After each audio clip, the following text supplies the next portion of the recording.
Hi friends, ఈరోజు మనం mutton keema ఎలా తయారు చేసుకోవాలో చూద్దాం. దీనికి కావాల్సిన పదార్థాలన్నీ ఇవి ఇక్కడ పెట్టాను. ఇవన్నీ ఒకసారి రెడీ చేసుకొని మీరు రెడీ అయితే నేను రెడీగా ఉన్నాను. వీటిని స్క్రీన్ మీద కూడా మెన్షన్ చేస్తున్నాను, ఒకసారి చెక్ చేసుకోండి. ముందుగా మనం పొయ్యి వెలిగించుకొని ఇలాంటి మందపాటి గిన్నెలోని ఆయిల్ వేసుకుందాం. ఆయిల్ ఎక్కువే ఉండాలండి, కొంచెం అంటే మీకు టేస్ట్ తగ్గట్టు వేసుకోవచ్చు. ఈ నాన్ వెజ్ కర్రీలకి ఏంటంటే ఆయిల్ ఎక్కువ ఉంటే బాగుంటుంది. ఈ ఆయిల్ వేడెక్కిన తర్వాత హోల్ గరం మసాలా ఇందులో వేసుకుందాం. ఇది బాగా వేయించుకుందాం.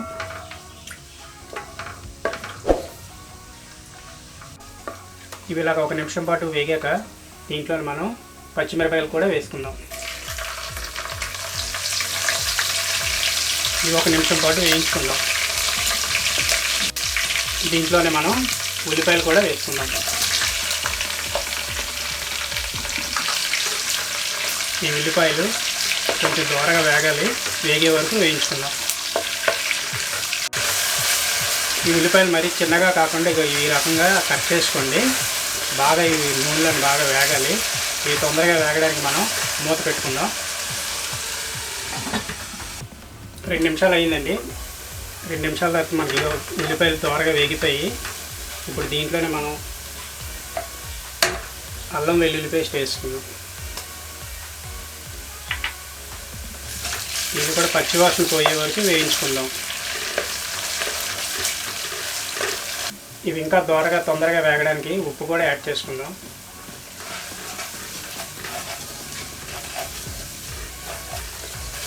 సాల్ట్ వేసి 1 నిమిషం పాటు వేయించిన తర్వాత దీంట్లో మనం పసుపు కూడా వేసుకుందాం.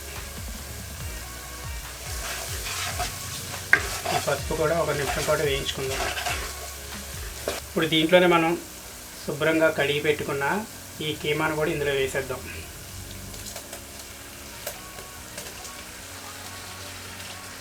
ఇది కేజీ అండి, కేజీ వేసుకుంటున్నాను నేను. దీన్ని బాగా దీనికి పట్టేటట్టు తిప్పుకుందాం. మసాలాలన్నీ దీనికి బాగా పట్టాలి. పట్టే వరకు దాన్ని అలా తిప్పుదాం. దీనికి మసాలా మిశ్రమం అంతా పట్టే వరకు మనం అలా తిప్పుతూ వేయించుకుందామండి. ఇది బాగా వేగాలి, వేగే వరకు ఇలా తిప్పుతూ వేయించుకుందాం. దీన్ని మనం మూత పెట్టి ఒక 5 నిమిషాలు ఉడికిద్దామండి. 5-6 నిమిషాల తర్వాత మనకి బాగా ఆయిల్ సపరేట్ అయ్యి బాగా వేగిందండి. ఇప్పుడు దీంట్లోనే మనం కారం,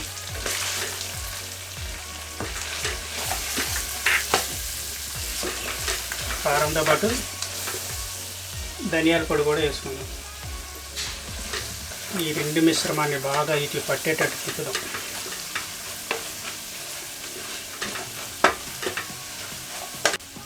ఈ కారము ధనియాల పొడి దీనికి బాగా మటన్కి బాగా పట్టే వరకు తిప్పుతూనే ఉండాలండి. బాగా తిప్పుదాం. బాగా పట్టాలి మటన్కి. ఆఖరి ఘట్టానికి వచ్చేసామండి. దీన్ని ఒకసారి ఇలా కలుపుకొని దీంట్లోని కొత్తిమీర వేసుకుందాం.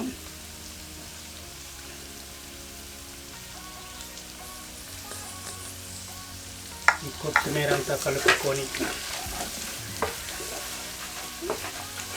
1 నిమిషం పాటు వేయించి పొయ్యి ఆపేద్దాం. వేడి వేడి అన్నంలో మన మటన్ కీమా రెడీ.